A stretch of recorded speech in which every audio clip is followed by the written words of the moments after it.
In earlier episodes, particularly episode 1, we learned that Zeus forced his father Saturn or Cronus to disgorge all his elder brothers and sisters and waged a 10-year war against the Titans to establish dominance. The war was known as the Titanomachy. This episode is about the aftermath of that legendary war and the three gods who came to rule the world after that, namely Zeus, Poseidon and Hades, and can be aptly called the triumvirate, which means a group of three people holding power. In the prolonged war, one of the first things these siblings did is that the three brothers Zeus, Poseidon and Hades traveled to the underworld and to Tartarus, which was an underground prison, and freed the Cyclopes. The Cyclopes were one-eyed giants famed at their ability to craft amazing weapons, and it was for this reason that they were imprisoned by Cronus. Once free, the ever-grateful Cyclopes endowed their rescuers, who were the three Olympians, each with their own weapon. A thunderbolt for Zeus, a trident for Poseidon, and a magical helmet for Hades. With his helmet, Hades was rendered invisible as long as he was wearing his helmet. Finally, the younger gods emerged victorious in the war and banished the Titans to the pit of Tartarus. Now came the impending and pertinent question of how to divide the rule of all the lands. Well, impending means something which is just about to occur, and pertinent, as in pertinent question, means relating to the thing that is being thought about or discussed. Moving on, Poseidon, Hades and Zeus had to figure out an impartial way to solve this dilemma, and eventually they decided that they should draw lots randomly.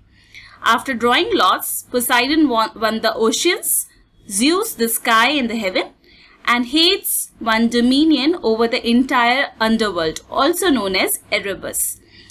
Dominion means the power to rule or control of a country, region, etc. In further discussions, let's focus on Hades and the related concepts, which are a source of innumerable words in English vocabulary. So far, we've learned that Hades had the worst draw out of the three brothers for the three realms and received the underworld. Often pictured with the three-headed dog Cerberus, Hades ruled over the souls of the dead as well as all other things beneath the earth. And because earth is the source for precious minerals that are mined from it, Hades, alias Pluto, is also known as the god of wealth.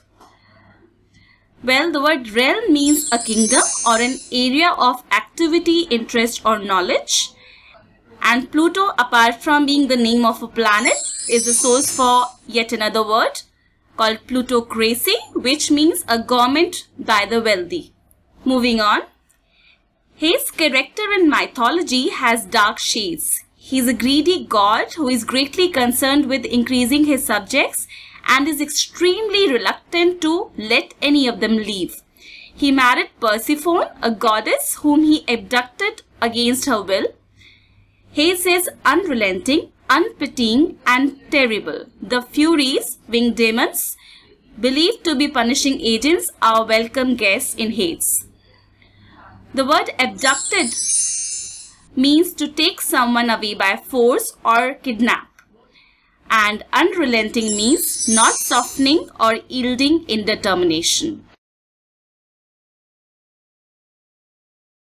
So, the name of the god Hades came to designate the abode for the souls of dead, in sync with the Greek idea of afterlife. When someone died, the soul was separated from the corpse, which means the dead body, and was transported to the entrance of Hades, which was said to be guarded by Cerberus, a three-headed dog or hellhound who used to prevent the dead from escaping and the living from entering Hades.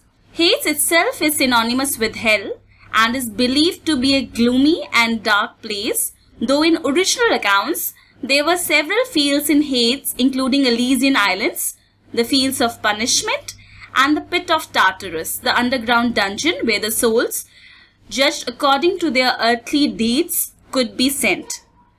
Now, Elysian Islands is the source for Elysium or paradise, which was the abode of the blessed after death, because not everybody who lived would be a wrong guy. And dungeon means a dark underground prison in a castle.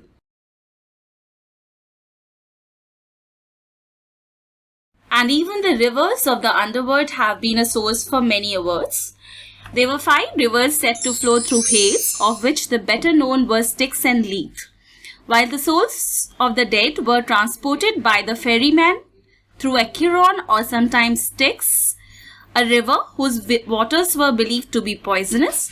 On their journey, they were made to drink water through Lethe, which was the river of forgetfulness or oblivion, which made them forget their earthly life.